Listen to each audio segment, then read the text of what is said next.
اور کی دیکھی کتنی زبردست احسان مندی ہوتی ہے کہ یہ تو میں نے تجھے آزادی دی، تو وہ پیسہ کہاں خرچ کرتی ہے؟ وہ پیسہ شوہر لیتا ہے، اس کے بچے لیتے ہیں، سسرال والے لیتے ہیں۔ ایک عورت تیری ذمہ داری ادا کرتی ہے، آفس بھی دیکھتی ہے، گھر بھی دیکھتی ہے، لوگوں کو بھی دیکھتی ہے، اور پھر بھی کہتے ہیں کہ نہیں تو ایک اچھی بیوی نہیں بن پائی۔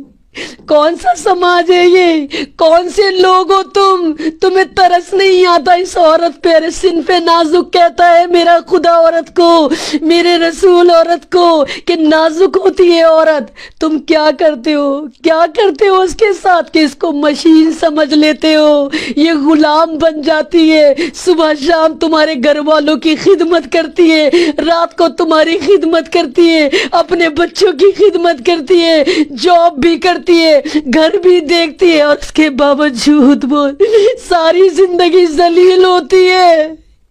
کیوں؟ کیا یہ میرا اسلام تھا؟ کیا یہ میرے اسلام کی تعلیمات تھی؟ کیا عائشہ عارف نے صحیح کرا؟ کون ذمہ دار ہے عائشہ عارف کا؟ اس کا شوہر سے زیادہ تم ذمہ دار ہو، یہ سماج ذمہ دار ہے۔ جس نے عارف کی ناک میں نکیل نہیں ڈالی، کتنی مجبور ہوگی وہ عائشہ جو مسکراتے ہوئے خودکشی کر گئی۔ وہ ہنس رہی تھی، وہ اس لیے نہیں ہنس رہی تھی، وہ تمہارے پہ ہنس رہی تھی، وہ سماج پہ ہنس رہی تھی کہ دیکھو سماج والوں، میں تمہاری بیٹی تھی، میں اس ملت کی امانت تھی، اور آج میں تمہاری وجہ سے مر رہی ہوں، اس ندی میں کود کے مر رہی ہوں جس میں تمہیں ڈوب کے مرنا چاہیے تھا۔ بے غیرت مسلمان نوجوانوں، کہاں ہے تمہاری غیرت؟ کون سے مسلمان ہو تم لوگ؟ شرم تم کو مگر نہیں آتی؟ بے شرمو، نکاح کا سوٹ بھی تم لڑکی والوں کا پہن کر آتے ہو، اتنے بڑے غلام، اور حکومت کرتے ہو اس ڈیڑھ پسلی عورت کے اوپر، اس بیوی کے اوپر، اس بیٹی کے اوپر جس کے ماں باپ بک جاتے ایک شادی کرنے میں، اور اس کے باوجود تمہاری غیرت نہیں جاگتی۔ کتنی عائشہ عارف خودکشی کریں گی؟ کتنی عائشہ عارف خودکشی کرتی ہیں؟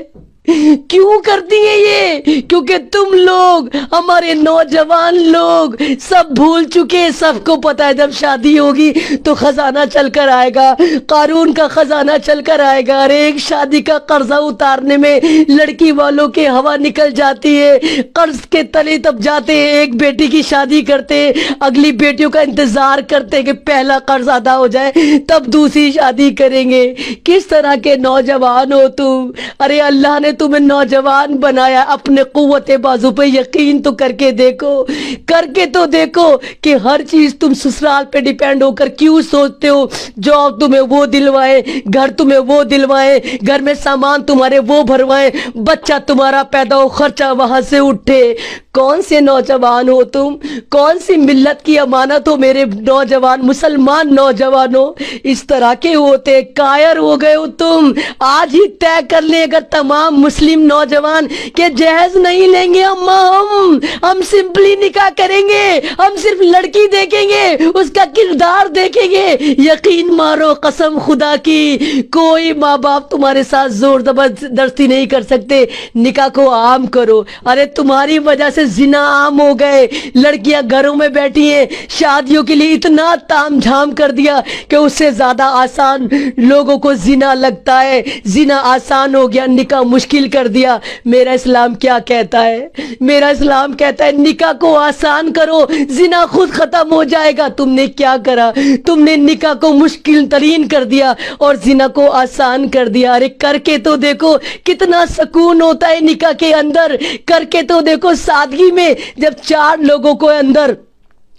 لوگوں کے ساتھ تم اس لڑکی کو لے کر آؤ گے تو تمہاری روح کتنی خوش ہوگی، تمہارا ضمیر کتنا۔ یہ سب دیش کے لوگ بھی ہیں، دھندا بنا دیا ہے انہوں نے یار۔ ارے ان کو سمجھ میں نہیں آتا یار، دوسروں کی بیٹی ہے تو تیرے وہاں بھی تو بیٹی ہے یار۔ یہ کب کھیل ختم ہوگا؟ قانون کیوں نہیں بنتا اس پہ؟ سرکار کیوں ایکشن نہیں لیتی؟